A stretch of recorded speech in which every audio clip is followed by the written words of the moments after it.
So, yeah, all right. Now, finally, to cap off the show, we're going to get a chance to talk about the Book of Boba Fett.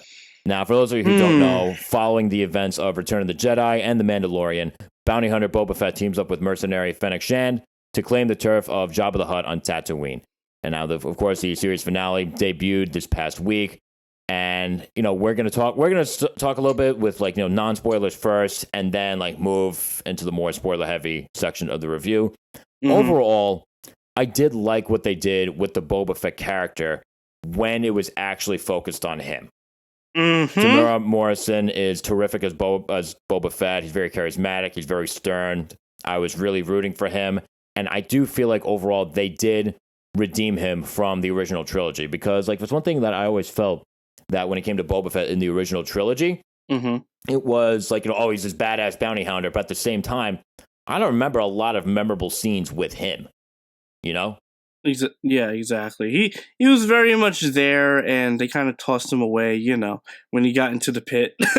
Yeah. Yeah. But yeah, for me, I liked it, but I didn't love it. And Same.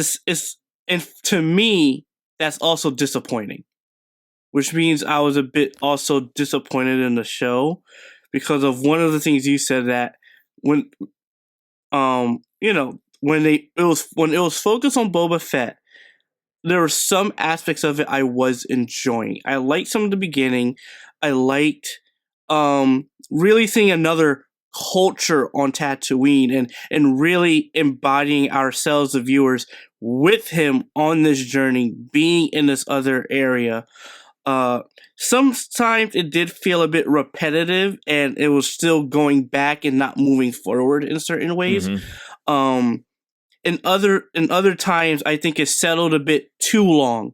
And again, it was definitely a character driven show, but at the same time, it didn't necessarily feel as character driven as it should be, considering how it ended as well. And that's where my confusion was a bit, as a viewer personally, and even as an avid Star Wars fan. And so I feel that it lacked certain direction in some ways, and especially towards the end. It lacked focus more than anything. Yeah, it Because, really did. I understood why they went back and forth between past and present, but at the same time, it still made it feel very jumbled. I mean, and this, I guess, maybe is a minor spoiler.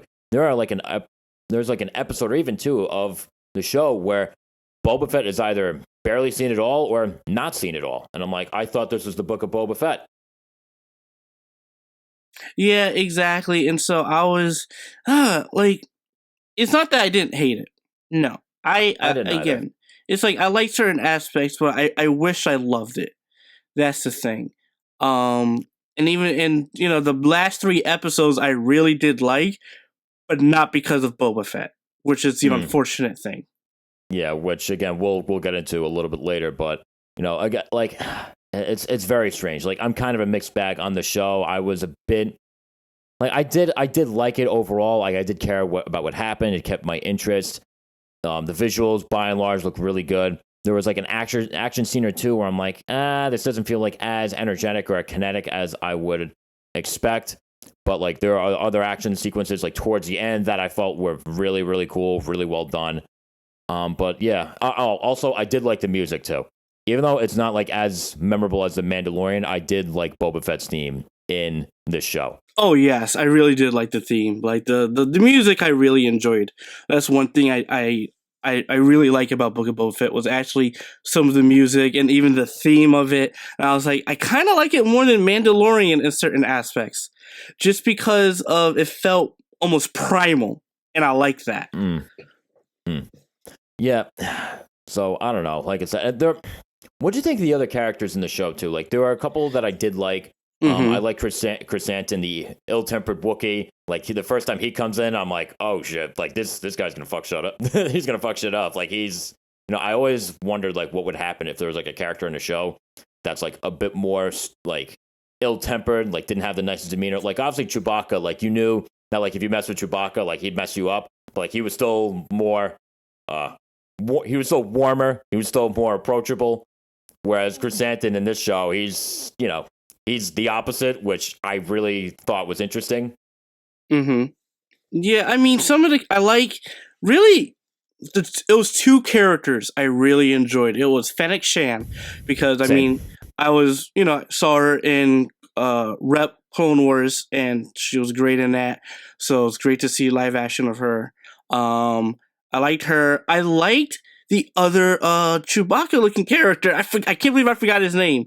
Chris Anton. Yeah, Chris. I liked him. I loved him. I love his design. I like, that's really what it was. I love the creature design in the show, and just how practical it looked and felt. So I liked him, and I can't say the other character because we have to go into spoilers for that one. Yeah. So yeah, again, like I feel like that's for like non-spoiler stuff. That's the most that I really have to say. Yeah, at least for the moment. Yep. So, yeah, same here. Like I said, it was really the last 3 episodes that threw me off to the point where I liked it, but I also didn't like it. So yeah, now we're gonna go into the spoiler section. The spoiler section of this review in 5, 4, 3, 2, 1. Now, going back to what I was saying about the show feeling very unfocused, I felt like it was stuffed with characters from other Star Wars content to the point where it didn't feel like Boba Fett's show as much as it should have. Like, a lot of it felt like fan service to the point where it kind of took away the purpose of the show. Like Spider-Man No Way Home, for example, like that's fan service done really, really well. And it didn't really, it was like nostalgia baiting or anything like that. This show kind of did. Yeah, it felt like they were trying to interconnect the larger Star Wars universe to the Book of Boba Fett, even though, because again, the whole concept of even Boba Fett 2 was that, for years people theorized, oh, is he still alive? Is he really dead? He could get out of that. And then Book of Boba Fett happens, and it's like, oh, he is alive, It was like, okay, within this life span, from then to now, what did he do? And I think interconnecting it felt too interconnected to the larger Star Wars universe. I liked it because it was interconnected, and that's how the MCU does it. But at the same time, over time, even with the MCU, I'm just like, just focus on this one person's story. Don't try to jump a little bit too much. Whereas, I love seeing, Grogu again. I like seeing the Mandalorian again. Like, I like it, but at the same time, it just felt like, oh, now we're gonna pick up with Mandalorian season 3. Oh, this is what Ahsoka's been doing. We're gonna pick up with her and her show. Where I'm just like, focus on Boba Fett. This is the character people have been really wanting to see. Yeah, and it's so strange because, like I said, it felt to the point where it barely felt like his show. There's too much. Like, I don't understand how you have an entire episode of the Book of Boba Fett where you don't see Boba Fett at all. It just doesn't make any sense. And I felt like it, to a certain extent, this felt like Mandalorian season 3. It did. It really felt like this is starting up Mandalorian season 3 and not finishing Book of Boba Fett. And I feel that the last episode tried to do it. And this is where I'm going to go into my other favorite character. And this is Cad Bane, which that bounty, he is just as maniacal and sadistic in Clone Wars as he is in here. And I love it. Oh, wait, that's what's his face? That's the guy who worked for the Syndicate, right? Yes, with the hat. Yeah, the cowboy looking guy. Cad Bane, absolutely love that character, and it's the same voice actor, which he was cool. I am even more happy about. He was amazing. Seeing him in live action was just like, that was so cool. And seeing how he was toying with Boba as well was like, he's like, you may act like you're grown, you may act this way, but I really know who you are, and and you can see Book of Boba, even Boba Fett, which is one of the things I did like about his character throughout the show, was he wanted to refrain from being this killer, this bounty hunter, and actually have honor and etc. And Cad Bane is like, you're not any of that. Stop pretending, And Boba kind of almost, it's not that he gives in, but it was more he gives in to having that emotional being almost emotional in a sense in his action, where and you can see he is fighting that in the last episode. And again, to me, I was enjoying that despite some of the other stuff I didn't like about the last episode, which is a lot, to be honest. But overall, I was just like, I like that chemistry. I felt that Cad Bane, this is a person you don't mess around. They could have made him the entire antagonist of the show if they wanted to, bounty hunter versus bounty hunter, and I would have been fine with that. But I like, honestly, same here, because it's weird. Like I feel like they kind of were jumbled around with antagonists throughout the show. Like first, it's like the cousins of Jabba the Hutt, and then it's just like nah, they're not the villains anymore. It's okay, they're not the villains anymore. And then you throw in, then you don't really know who else he's really going up against, other than just like I don't know if it's like nameless crime bosses or anything like that throughout the city, but or just like again like the faceless Pike Syndicate, but. I felt like when Cad Bane came into the picture, there was finally like a face for that particular evil. And like obviously, like don't get me wrong, like not every antagonist has to have a face, but this sort of antagonist like felt like it had to have one, and it went too long without having one until Cad Bane came into the picture. Yeah, I felt that the stakes were again. It's weird. Again, I've already loved the character of Cad Bane, but again. His voice, how he talked to like Boba Fett and other is like this dude's sadistic. Like holy cow, I loved it, and I was just like man, and you barely used him. You barely used him.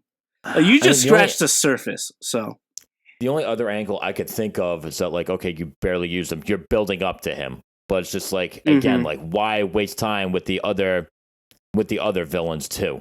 Like why not just have it build up to him and have him be like the main villain representing the Pike Syndicate? Exactly. That's really what I was thinking. So again, the last 3 episodes, as much as I liked it, because of that, I also didn't like it. I didn't like what they were doing with Luke either. That was a huge disappointment, actually. Because you can just tell the face was CG. You to me, it was improved for sure, but you can tell. And even the dialogue felt way too stiff, even for a character like Luke. And I was like, why is it like this? Why does it sound so unnatural? And I found out why. Oh, it was actually AI. And I was like, there it is. Yep. Actors are literally being replaced by robots now. I wonder how they feel about that. But I mean, Lord. As far as like how Luke looked, I was honestly very surprised with how they made him look. I thought he did look really good. I think a lot of times it's tough because like if you know like what Mark Hamill looks like nowadays and you compare it to like how they made him look in the show, like I thought they did a really good job. And I do think that it's tough for people to look at like these sort of like, de-aging. I don't know if it's de-aging or just like, the whole CG or just like computer graphics.